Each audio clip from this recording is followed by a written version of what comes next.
नमस्कार, मी राजू मेत्री. महाराष्ट्र आपल्यामध्ये आपलं स्वागत. पाहूया सविस्तर वृत्तांत. रिपब्लिकन पार्टी ऑफ इंडिया यांच्या वतीने इचलकरंजी येथे विश्वरत्न डॉक्टर बाबासाहेब आंबेडकर यांची 135वी जयंती उत्साहात साजरी. सालाबादाप्रमाणे थोरात चौक येथे साजरी करण्यात आली. यावेळी इचलकरंजी पोलीस ठाण्याचे पोलीस निरीक्षक महेश चव्हाण यांच्या शुभ हस्ते डॉक्टर बाबासाहेब आंबेडकर यांच्या प्रतिमेचे पूजन करण्यात आले.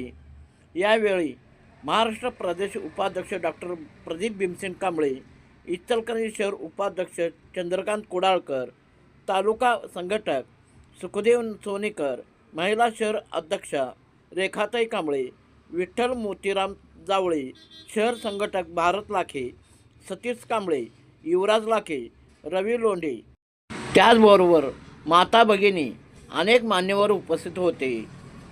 बाबासाहेब आंबेडकरांच्या 135वी जयंती जगभर साजरी होत आहे.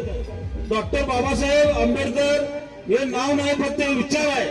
डॉक्टर बाबासाहेबांनी या देशाची राज्यरत्न दिली आणि राज्यरत्न देत असताना सर्वसामान्य माणूस, शोषित, वंचित, पीडित, गाव खेड्यात राहणारा जो समाज आहे, या महिला भगिनींसाठी डोळ्यासमोर ठेवून डॉक्टर बाबासाहेब आंबेडकरांनी या देशाची राज्यरत्न दिली.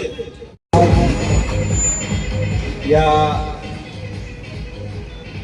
एक चांगल्या कार्यक्रमासाठी उपस्थित इथं सगळे बंधू भगिनी,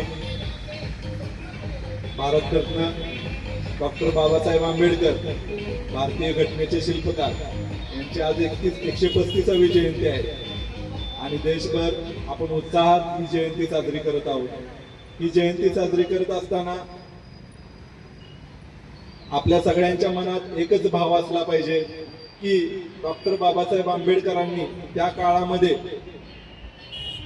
अनेक कष्ट झेलत बहुजनांचा विचार फक्त डोळ्यासमोर ठेवून भारतीय राज्यघटना लिहिली. त्याचबरोबर शोषितांसाठी, वंचितांसाठी अनमोल कार्य केलं आणि आपल्या शिक्षणाचा फायदा आपल्या सर्व बहुजन समाजासाठी त्यांनी करून दिला.